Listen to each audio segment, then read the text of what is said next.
Hello everyone, ಎಲ್ಲರೂ ಹೇಗಿದ್ದೀರಾ? ಎಲ್ಲರೂ ಚೆನ್ನಾಗಿದ್ದೀರಾ ಅನ್ಕೊತೀನಿ.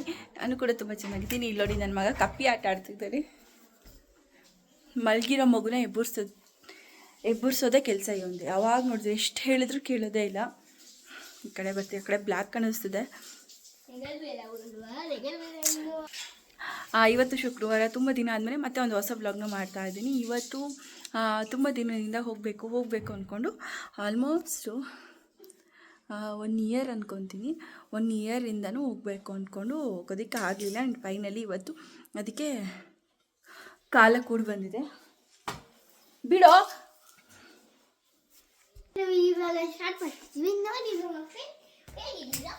ಹೇಳಿದ ಮೇಲೆ ತೊಂದರೂ ಕೇಳೋದಿಲ್ಲ.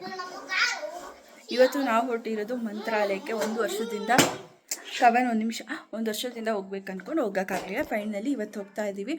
ಆ್ಯಂಡ್ ಹೇಗಿರುತ್ತೆ ನಮ್ಮ ಮಂತ್ರಾಲಯದ ರೋಡ್ ಟ್ರಿಪ್ಪು ನಿಮ್ಮ ಜೊತೆ ಇದ್ರೆ ಕಾರಲ್ಲಿ ನಿಮ್ಮ ಜೊತೆ ಕೂಡ ಶೇರ್ ಮಾಡ್ತೀನಿ. ಅಲ್ಲಿ ಮೆಸ್ಸಿ ಇದೆ, ಸ್ವಲ್ಪ ಬೇಜಾರು ಮಾಡ್ಕೊಂಬೇಡಿ, ಏನು ಅಂದ್ಕೊಂಬಿಡಿ ಗಲೀಜು ಅಂತ. ಸ್ವಲ್ಪ ಇವಾಗ ಕ್ಲೀನ್ ಮಾಡ್ಕೊಳ್ಳೋದು ಸ್ವಲ್ಪ ಕಷ್ಟ ಆಗಿರ್ತಿದೆ ನನಗೆ. ಮಗುದು ಕೆಲಸ ಅದು ಇದು ಕೆಲಸ ಮಾಡ್ಕೊಂಡು ಮಾಡೋ ಜೊತೆಗೆ ಸ್ವಲ್ಪ ಅಲ್ಲಲ್ಲೇ ಗಲೀಜು ಅನಿಸುತ್ತೆ. ನಾವು ಇವತ್ತು ಹೋಗ್ತಾ ಇರೋದು ಅಂದರೆ ಇವತ್ತು ಶುಕ್ರವಾರ ಸಂಜೆ ಒಂದ್ಸರಿ ಏನಾದರೂ ಬೇಗ ಹೋದರೆ ಸಂಜೆ ಒಂದ್ಸರಿ ದರ್ಶನ, ಹಾಗೆ ಬೆಳಗ್ಗೆ ಒಂದು ದರ್ಶನ ಮುಗಿಸ್ಕೊಂಡು ಅಲ್ಲಿ ನಿಯರ್ ಬೈ ಯಾವುದೇ ದೇವಸ್ಥಾನ ಇದೆ ಅಲ್ಲಿಗೆ ಹೋಗಿ ನಾಳೆ ರಿಟರ್ನ್ ಆಗ್ತೀವಿ. ನಮ್ಮ ಮಕ್ಕಳೆಲ್ಲ ರೆಡಿಯಾಗಿದ್ದಾರೆ. ಈಗ ನಮ್ಮ ಹಸ್ಬೆಂಡ್ ಏನು ಮಾಡ್ತಿದ್ದಾರೆ? ಜಿಪ್ಪಾಕು ಎಲ್ಲ ಮುಗೀತು. ಮತ್ತು ರೆಡಿನಾ? ಇದಿಷ್ಟು ಇಲ್ಲಿ ಮಗು ಮಲ್ಕೊಂಡಿದೆ, ಹೋಗೋ ಟೈಮಲ್ಲಿ ಎತ್ಕೊಳ್ಳೋದಷ್ಟೇ. ಎಲ್ಲ ಹಾಕಿದ್ದೀನಿ. ಇದು ಮೇನ್. ಹಾಂ, ಅದು ಹಚ್ಬೇಕು. ಆಮೇಲೆ ಇದಿಷ್ಟು ಏಪ್ರನ್ ಒಂದು ಬೇಕೇ ಬೇಕು, ಅದೆಲ್ಲ ಹಾಕೋದಿಲ್ಲ. ಅದು ಬರ್ಬೇಕಾದ್ರೆ ನಾನು ತೊಗೊಂಬರ್ತೀನಿ, ಔಷಧಿ ಹಾಕ್ಕೊಂಡು. ಆಮೇಲೆ ಮರ್ತೋದ್ರೆ ಅದು ತೊಗೊಂಬರ್ತೀನಿ. ಅದೇನು ಬ್ಯಾಗಲ್ಲಿ ನೇತು ಹಾಕೊಳ್ಳೋದಲ್ಲ. ಹಾಂ, ಬರ್ತಾ ಇದ್ದೀನಿ.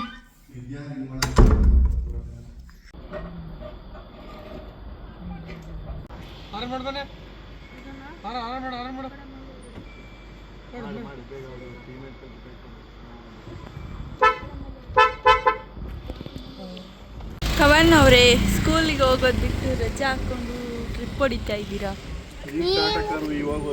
ನೋಡಿದೆ, ಅಲ್ಲ ನೀನೇನು ಅವಳಿಗೆ ಹಂಗೆ ಇದು ಮಾಡ್ತಿದ್ದೆ ಅಂತ.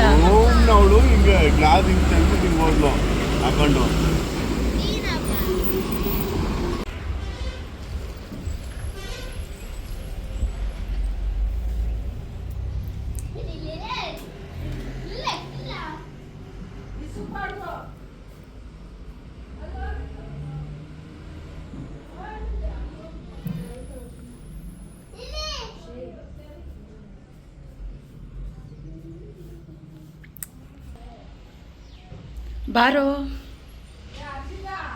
ಹಾಂ, ಬಂದೆ 1 ನಿಮಿಷ. ಬಾರೋ ಬೇಗ. ಮಧ್ಯಾಹ್ನ ಊಟಕ್ಕೆ ಅಂತ ಹೇಳಿ ಮನೆಯಿಂದನೇ ಪಲಾವ್ ಎಲ್ಲ ಮಾಡ್ಕೊಂಡು ಹೋಗಿದ್ವಿ. ಹೋಗ್ತಾ ದಾರಿ ಮಧ್ಯ ಹಾಗೆ ಒಂದು ದೇವಸ್ಥಾನ ಸಿಕ್ತು. ಎಲ್ಲಿ ನೋಡಿದ್ರೂ ನಮಗೆ ಏನಂದರೆ ಒಂದು ನೆರಳು ಅನ್ನೋದಿರಲಿಲ್ಲ. ಅಂದವೇ ಬರ್ತಾ ಯಾವುದೋ ಚಳ್ಳಕೆರೆನೋ ಯಾವುದೋ ಕ್ರಾಸಿಂಗಲ್ಲಿ ಅನಿಸುತ್ತೆ, ಅಲ್ಲೇನೋ ನಮಗೆ ಈ ದೇವಸ್ಥಾನ ಸಿಕ್ತು ಅಂತ ಹೇಳಿಬಿಟ್ಟು ಇಲ್ಲೇ ಬಂದು ಊಟ ಮಾಡ್ತಾ ಇದ್ದೀವಿ. ಮತ್ತು ಇನ್ನು ಮುಂದೆ ಎಲ್ಲಿ ಸಿಗುತ್ತೋ ಇಲ್ಲೋ ಅಂತ ಅನ್ನೋ ಒಂದು ಮೈಂಡಲ್ಲಿತ್ತು. ಬಟ್ ಎಲ್ಲೂ ಕೂಡ ನೆರಳು ಅನ್ನೋದೇ ಇರಲಿಲ್ಲ ನಾವು ಹೋಗ್ತಾ ರೋಡಲ್ಲಿ. ಹಾಗೆ ಇಲ್ಲೇ ಊಟ ಮಾಡಿದ್ದು ಒಳ್ಳೇದಾಯಿತು ಅನ್ನಿಸ್ತು.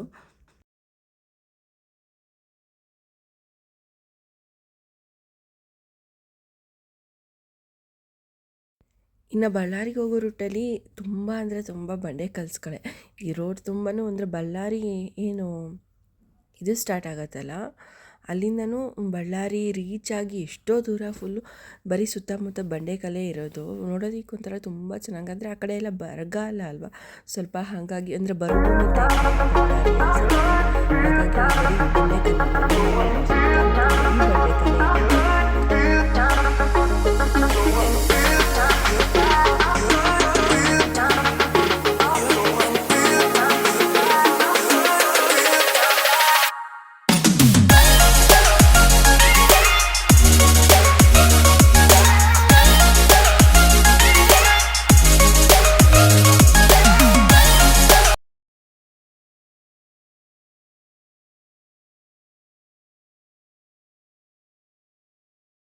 ಇನ್ನು ಬಳ್ಳಾರಿ ರೀಚ್ ಆದಮೇಲೆ ಪಾಪುಗೆ ಹಾಗೆ ಸ್ವಲ್ಪ ಸಿರ್ಲಾಕ್ ತಿನ್ಸೋಣ ಅಂತ ಹೇಳಿ ಕಾರಲ್ಲೇ ತಿನ್ನಿಸ್ತಾ ಇದ್ದೆ.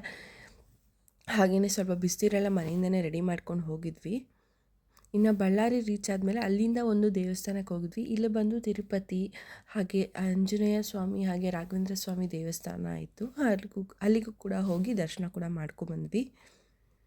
ತುಂಬ ದೊಡ್ಡ ದೇವಸ್ಥಾನ ಅಂತ ಅಲ್ಲ, ನಾರ್ಮಲಾಗಿ ದೇವಸ್ಥಾನ ಹೇಗಿರುತ್ತೋ ಹಾಗೆ ಅದೇ ರೀತಿ ಇಲ್ಲೂ ಇತ್ತು. ಆದರೆ ತಿರುಪತಿ ವೆಂಕಟೇಶ್ವರ ಹಾಗೆ ರಾಘವೇಂದ್ರ ಸ್ವಾಮಿ ಹಾಗೆ ಆಂಜನೇಯ ಸ್ವಾಮಿ ಬಂದು ಇಲ್ಲೇ ಬಂದು ನೆಲೆಸಿರೋದಂತೆ. ಅದು ಮುಂಚೆ ಸಣ್ಣದಾಗಿತ್ತಂತೆ. ಅವರು ಇವಾಗ ಅದನ್ನು ಸ್ವಲ್ಪ ಇಂಪ್ರೂವ್ಮೆಂಟ್ ಮಾಡಿ ಚೆನ್ನಾಗಿ ಮಾಡಿದ್ದಾರೆ ಅಂತ ಹೇಳ್ತಾ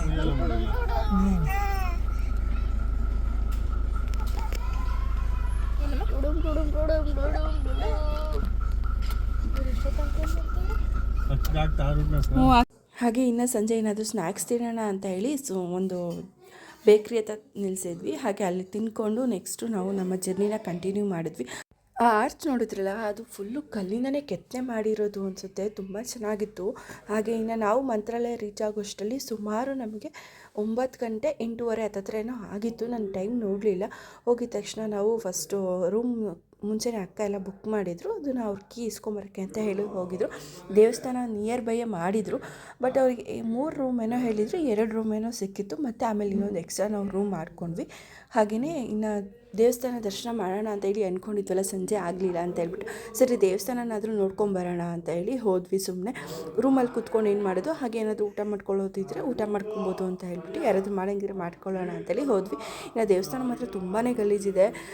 ಜನ ಎಲ್ಲ ಅಲ್ಲಲ್ಲೇ ಮಲಗಿರ್ತಾರೆ. ಹಾಗೆ ತುಂಬ ಗಲೀಜು ಅಂತ ಅನಿಸ್ತು. ನನ್ನ ಒಪಿನಿಯನು, ಬೇರೆಯವ್ರಿಗೆ ಹೇಗೋ ಗೊತ್ತಿಲ್ಲ. ಹಾಗೆಯೇ ಇದಾಗಿತ್ತು ಇವತ್ತಿನ ಒಂದು ವ್ಲಾಗ್. ನಿಮ್ಗೆ ಏನಾದರೂ ವ್ಲಾಗ್ ಇಷ್ಟ ಆಯಿತು ಅಂದರೆ ಪ್ಲೀಸ್ ಲೈಕ್ ಮಾಡಿ, ಶೇರ್ ಮಾಡಿ, ಕಮೆಂಟ್ ಮಾಡಿ. ಹಾಗೆ ಇನ್ನು ಯಾರೆಲ್ಲ ಸಬ್ಸ್ಕ್ರೈಬ್ ಆಗಿಲ್ಲ ಪ್ಲೀಸ್ ಈಗಲೇ ಹೋಗಿ ಸಬ್ಸ್ಕ್ರೈಬ್ ಆಗಿ. Thank you. See in the next vlog.